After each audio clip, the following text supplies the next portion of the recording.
Soxna Seck woo naa la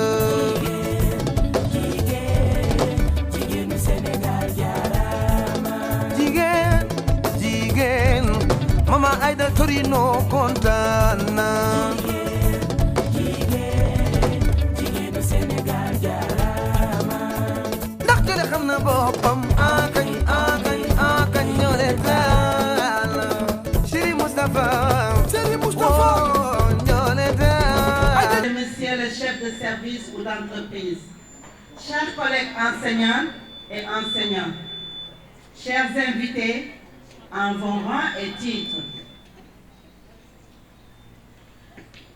Madame l'inspectrice, c'est pour nous un immense honneur et un privilège d'animer, au nom de la cellule genre de Sangalkam, de l'IEF de Sangalkam, ce panel. Un des temps forts de la célébration de la Journée internationale des droits des femmes, édition 2022. Madame l'inspectrice, à l'instar de la communauté nationale, internationale, les femmes de l'IEF de Sangalkam, dont vous avez l'insigne honneur de diriger, célèbrent ce mardi 8 mars 2022 la Journée internationale des droits des femmes. Nous, les femmes de la cellule genre, nous vous exprimons notre profonde gratitude pour votre réponse spontanée à notre appel, en acceptant d'être la marraine de cette journée. Pour cette année, le thème retenu par la communauté internationale est le suivant, je le cite, « Égalité aujourd'hui pour un avenir durable ».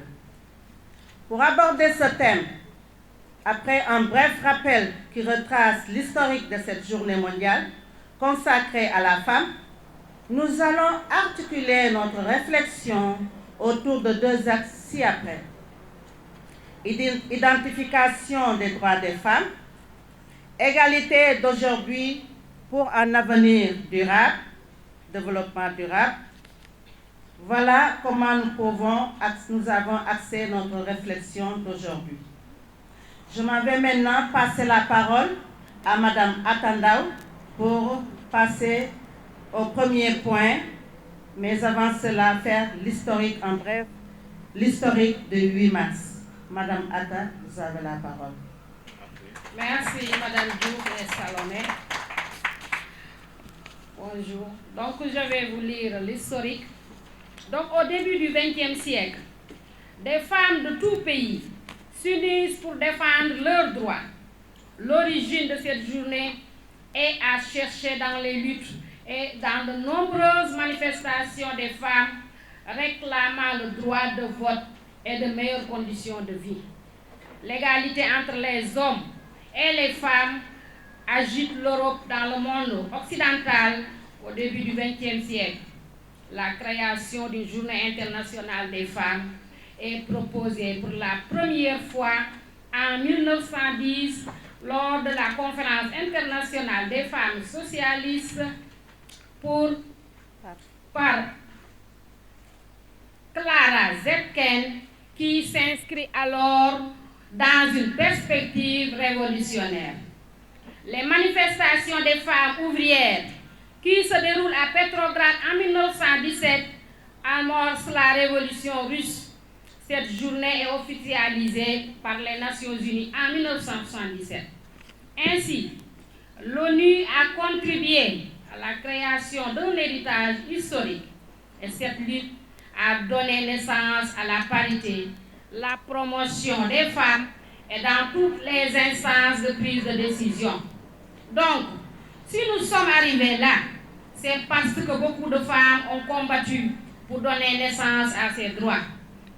Donc, je vais vous citer les droits des femmes, parce que cette journée est une journée de réflexion.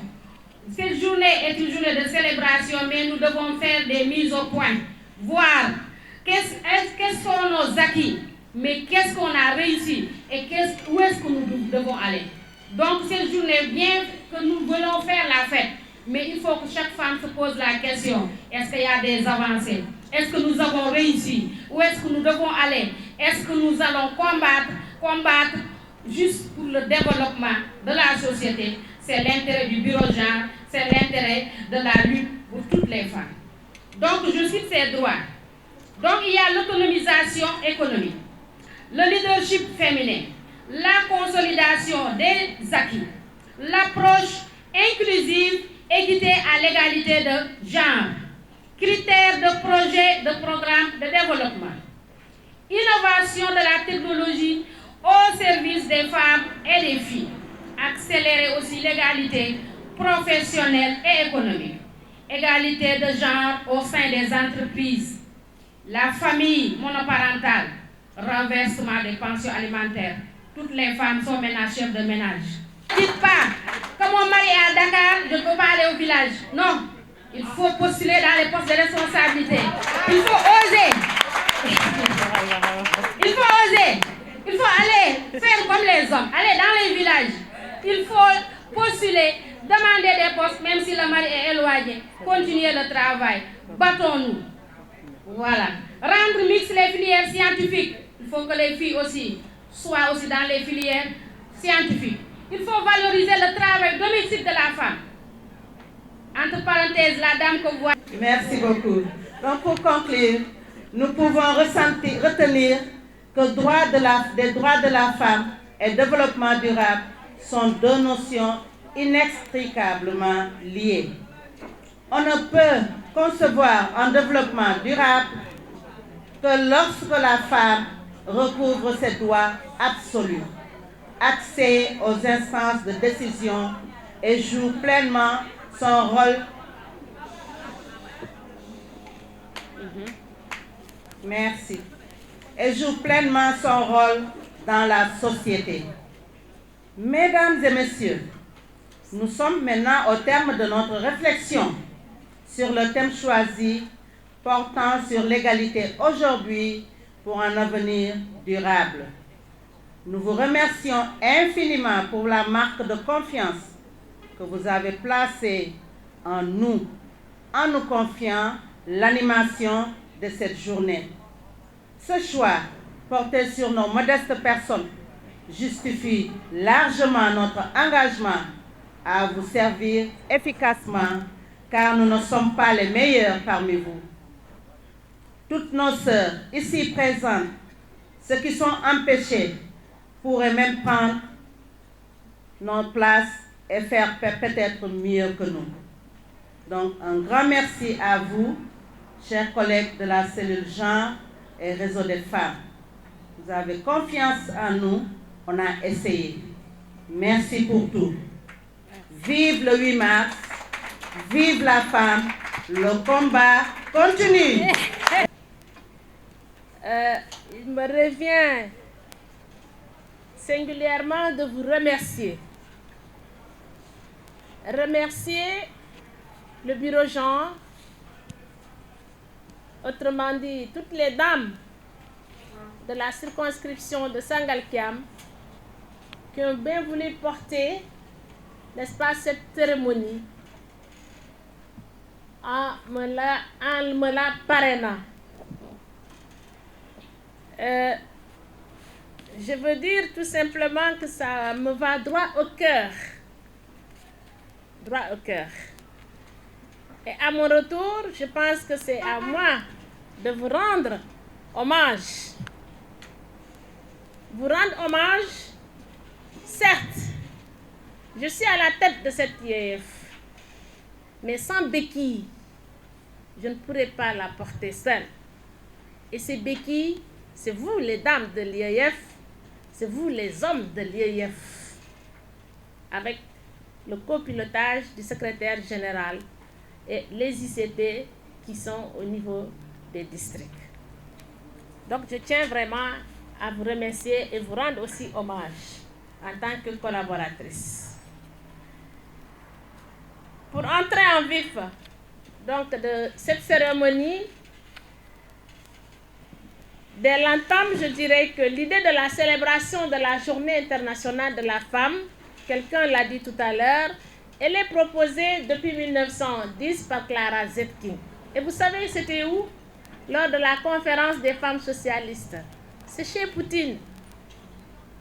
à Saint-Pétersbourg aujourd'hui. Aujourd'hui, pour rendre hommage à toutes les braves dames qui se sont sacrifiées pour l'amélioration de la condition féminine et de l'humanité en général, mais elle est aussi une occasion de faire le bilan. Et plus particulièrement au niveau de l'IEF de Sangalkam, comme il est de coutume, nous avons décidé cette année encore de marquer l'événement en développant le thème « Égalité aujourd'hui pour un avenir durable ». Mais avant de parler du thème, permettez-moi de faire une brève situation des femmes dans l'IEF de Sangalkam. Sur un total de 875 agents qui sont sur la plateforme Simen, bien entendu, ceux qui ne sont pas inscrits, si nous devons les compter, nous allons dépasser certainement ce nombre. Mais sur la plateforme Simen, sur un total de 875 agents, les femmes sont au nombre de 390. Presque la moitié. On n'a même pas atteint la moitié. Soit 44,57%. On constate alors une représentativité des femmes dans le milieu enseignant, avec 23 femmes qui occupent des postes de responsabilité répartis comme suit. C'est infime. Sur 875, il n'y a que 23 femmes qui occupent des postes de responsabilité. Nous avons l'IEF en tête, une directrice du CFP qui est là, 7 directrices préscolaires, 10 directrices de l'élémentaire, une surveillante générale, 3 principales. Vous voyez que c'est infime. Alors que nous occupons normalement plus de 50% si on doit aujourd'hui estimer la population de l'IEF de Sangalkam. Au niveau des postes de responsabilité, on constate que nous sommes loin derrière les hommes, malgré les efforts fournis par l'État pour encourager les femmes à occuper ces postes. Nous constatons aussi que les filles font bonne figure aux différents concours organisés au niveau de l'IEF, à travers les Saltimat, les Miss Math, Miss Sciences, et au niveau national, à travers le lycée d'excellence de Djourbel, l'école d'excellence de Mariamaba, j'en passe. Et ces résultats montrent les multiples efforts de l'IEF de Sangalkam. Si nous en revenons au niveau des résultats scolaires, quelqu'un l'a dit aussi, c'est que nous avons fait de belles performances. De 2018 à 2021, nous sommes partis de 30% à 72% au niveau de l'examen du CFE. Donc ça, c'est une belle performance. Et au niveau du BFM, nous sommes passés aussi de 55 à 59%. Donc c'est pour dire tout simplement, c'est des efforts qui ont été consentis par tout le monde. C'est pourquoi, à mon humble avis, je suis d'avis que pour un développement économique et social optimal et durable, il faut rendre à la femme sa véritable station sociale longtemps usurpée par le sexe masculin. Usurpation pas forcément péjorative ni volontaire, mais qui trouve son fondement dans une inconscience collective, fille de considération culturelle par un autre âge. Les ressources humaines de tout pays constituent sa rampe de lance de son développement. Étant donné que les femmes représentant plus de 50% de la population, leur développement relève plus d'une grande part de leur capacité à prendre en charge leur destinée. Pour ce faire, nous continuons de faire le plaidoyer pour l'intégration des questions d'égalité pour l'atteinte des objectifs du développement durable. Les femmes et les filles doivent davantage être prises en compte dans les programmes et politiques pour atteindre ces objectifs, notamment pour ce qui concerne l'éducation, la santé et l'énergie, qui est si importante pour la réalisation des activités économiques des femmes. Je veux tout simplement avoir axé mon intervention sur ces 3 domaines. C'est l'éducation, la santé et l'énergie. En ce qui concerne l'éducation, nous avons vu que beaucoup de progrès ont été consentis. Ça, nous le vivons, nous tous, en tant qu'éducatrices. Mais, ce que nous devons faire actuellement, c'est surtout mettre l'accent sur l'accès des filles à l'éducation de qualité. Et qui dit éducation de qualité, c'est tout un package. C'est tout un package. Et pour que maintenant, après cet accès de l'éducation des filles à une éducation de qualité, qu'on ait une éducation universelle au niveau secondaire jusqu'à l'enseignement supérieur. Parce que ce sont ces filles qui sont dans l'enseignement supérieur qui demain pourraient certainement occuper des postes de responsabilité et qui peuvent devenir des décideurs de ce pays au lendemain. Mettre surtout aussi l'accent sur la promotion des femmes à des postes de responsabilité. Je pense que là, la principale de Grohom a un peu répondu au secrétaire général le pourquoi on doit donner ces 10 points, n'est-ce pas, à ces femmes-là, qui est même une cause qui a été prévue par notre Dieu depuis des moments donc immémoriaux. Monsieur le secrétaire général, vous comprenez pourquoi quelquefois, dans nos politiques et programmes, nous faisons une discrimination positive en faveur des femmes. Donc, la question de l'éducation est centrale parce que nous savons tous que l'éducation aujourd'hui constitue un capital humain important pour le développement d'un pays. Et puisque les femmes et les filles représentent plus de 50% de la population, il est opportun, il est même nécessaire et obligatoire pour que ces politiques-là puissent les prendre en charge pour un bon développement. Donc, c'est une question de bon sens. Nous sommes les plus nombreux. Si nos gouvernements n'investissent pas sur cette couche sociale qui est la plus nombreuse, mais ils risquent d'avoir des problèmes pour arriver à bon port. Donc c'est une question de bon sens. Maintenant, je serais d'accord que l'on nous dise il faut aller chercher la compétence. Où est-il? Il est parti. Pour qu'on puisse être choisi, pour qu'on puisse décider demain, qu'on puisse faire partie de cette sphère de décision, il faudrait aller chercher la connaissance. Aller chercher cette compétence-là pour pouvoir compétir, n'est-ce pas, parmi les hommes et arracher ce qui nous revient. Et aussi, tout simplement, parce que nous avons des droits. Le droit de la femme, c'est le même droit que l'homme. Nous avons des droits égaux.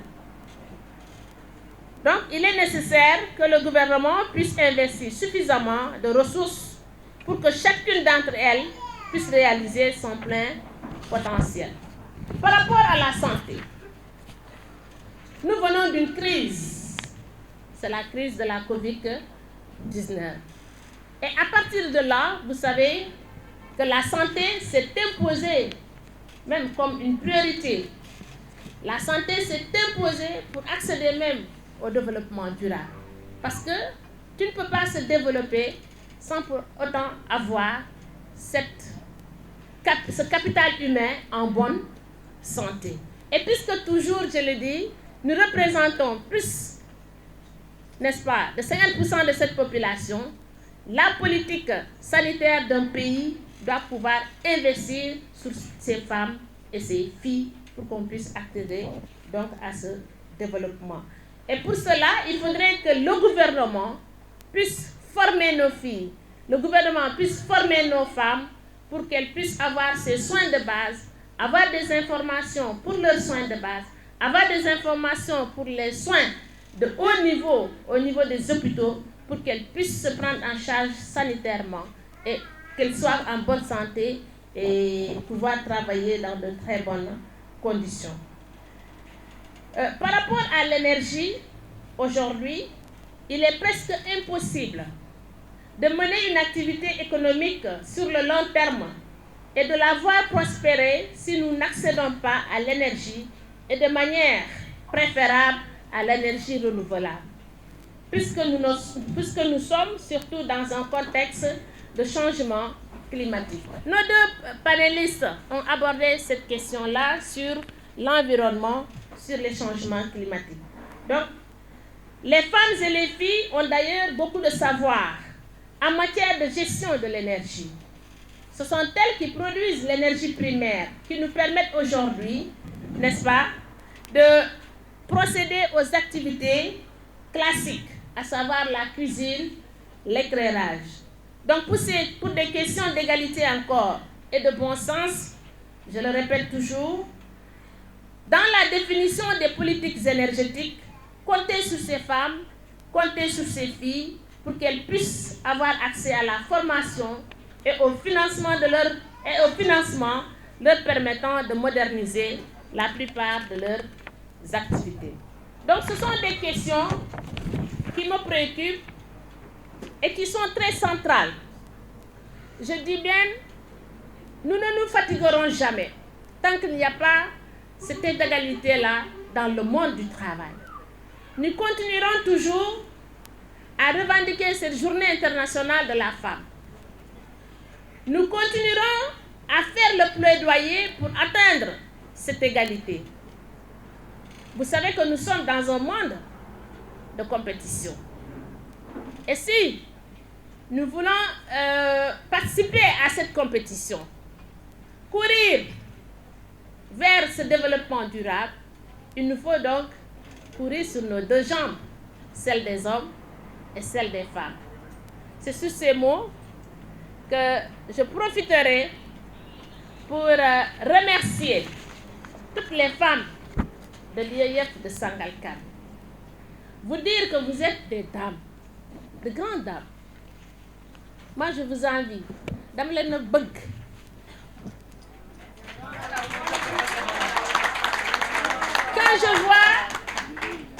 Quand je vois une directrice d'école qui manage son école, quand je vois une maîtresse dans sa classe, qui gère sa classe, qui construit cette humanité de demain, on ne peut pas vous payer. Sachez que vous avez l'avenir de toute la nation du Sénégal entre vos mains. Vous êtes mère de famille. Vous êtes porteuse de développement. Donc il faudrait que vous soyez consciente de ça pour que vous meniez à bien votre travail. Mener à bien votre travail ne veut pas dire être dur avec les enfants, les frapper, etc. Faire preuve de compétence, c'est au niveau des résultats. Au niveau des résultats. Comment je vais faire pour que toute ma classe soit admise à 100% au CFE? Comment je vais faire pour que tous mes élèves aient la moyenne jusqu'à 8 sur 10? 5, c'est vraiment pas ça. Comment tous mes élèves, aujourd'hui, peuvent avoir une moyenne avec mention bien ou assez bien? Mais cela demande vraiment beaucoup de sacrifices. La maîtresse dans sa classe, la directrice dans son école. L'IEF, au niveau de son IEF, vous pensez que ces lieutenants qui sont là autour de moi, ils dorment sur leur laurier? Les agents dans leur bureau, chaque jour que Dieu fait, ils sont sur des dossiers à régler à temps. Et des fois, je n'hésite pas d'un coup à ouvrir la porte d'un bureau et de lui dire donc, c'est tout un sacrifice. Et je lance un appel, vraiment un vibrant appel à toutes les femmes du monde, à toutes les femmes de l'IEF de Sangalkam, de faire vraiment preuve de compétence preuve d'abnégation, preuve de courage pour que nous élevions au cime de l'excellence cette structure et mener le Sénégal aussi au cime de l'excellence. Merci beaucoup. Je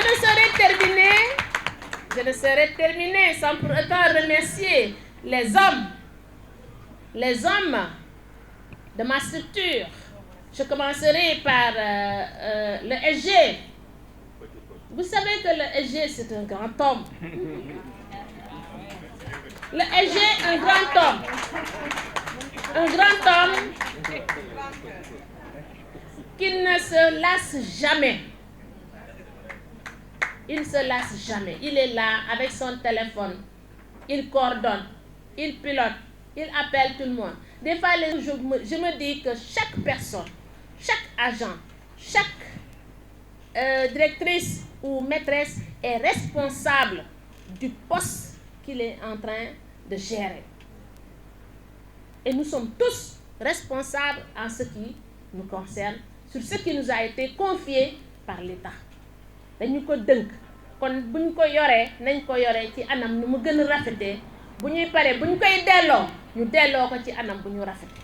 Je pense que c'est sur ces mots que je dis merci, monsieur le sous-préfet, en remerciant tout le monde et remercier mon grand gestionnaire, mon grand gestionnaire Diggle. Remercier tout le monde parce que je ne saurais citer nommément leur nom de peur d'en oublier certains. Donc je remercie tout le monde. Merci beaucoup. Merci beaucoup, IF. Je pense que les discours sont unanimes. Les témoignages se suivent et se ressemblent, notamment votre abnégation dans le travail, votre rigueur. Fortifie, c'est pour vous. Alors, IF, vraiment, je tenais à dire ça devant vos agents. Soyez fiers d'elle. Soyez fiers d'elle.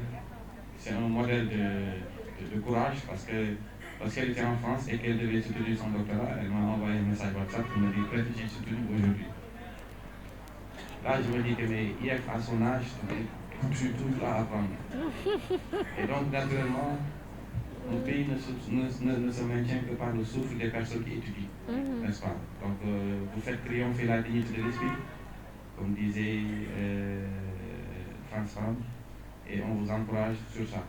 Alors, des questions ont été posées, des inquiétudes, des débats ont été suscités.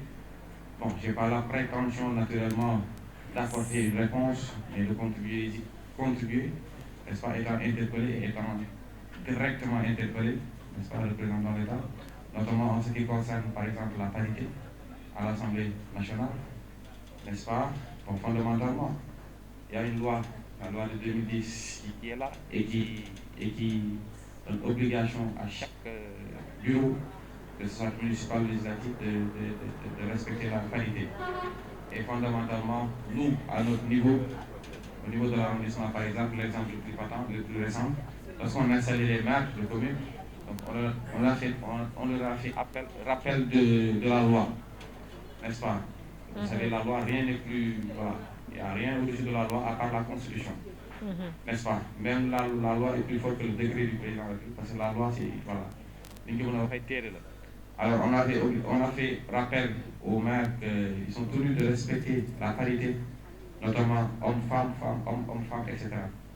Et je pense qu'alhamdoulilah, les maires aussi, n'est-ce pas, conscients aussi de cet enjeu, conscients aussi du rôle prépondérant que la femme joue dans la société, ont respecté l'appel qu'on leur a lancé. Fondamentalement, l'autorité administrative, sur ce point, n'a pas pouvoir à interdire cela, parce qu'il y a un pouvoir qui est le pouvoir judiciaire qui est là et qui statue sur ces questions, n'est-ce pas? Il y avait un arrêt en 2014, lors des élections de 2014 municipales, il y avait un arrêt de la Chambre administrative qui a été rendu pour casser le bureau municipal à Kaolack, n'est-ce pas? Parce qu'ils n'ont pas respecté la parité. Voilà. Donc fondamentalement, je pense que de plus en plus, n'est-ce pas, on assiste à une société paritaire, entre guillemets. Maintenant, autre chose, il y a aussi une décolonisation des esprits, une décolonisation intellectuelle qui consiste à dire que voilà, ce type de pensée que les gens faisaient, donc ce n'est plus, c'est-à-dire on donne maintenant à la femme la liberté de penser, et là les résultats le montrent. Quand vous voyez par exemple les résultats, vous voyez que les femmes mais elles cartonnent partout. Elles sont des ingénieurs, elles sont des universitaires, etc. etc. C'est parce que le spirale a été cassé. N'est-ce pas, les courants de pensée ont été mis en cause.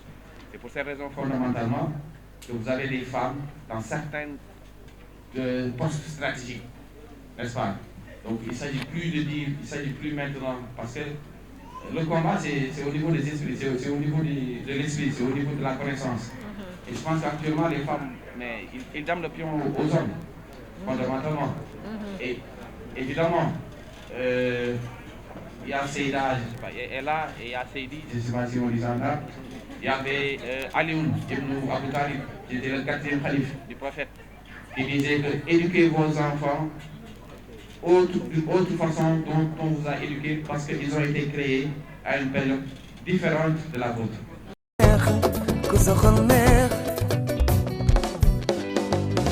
ñu sargal jigéen képp kuy jigéen way wi yaa ko moom ay jëleen na loo koy dajee sargal jigéen képp kuy jigéen way wi yaa ko moom ay jëleen na lépp yëngu sargal jigéen jigéen jigéen jigéenu Sénégal jaarama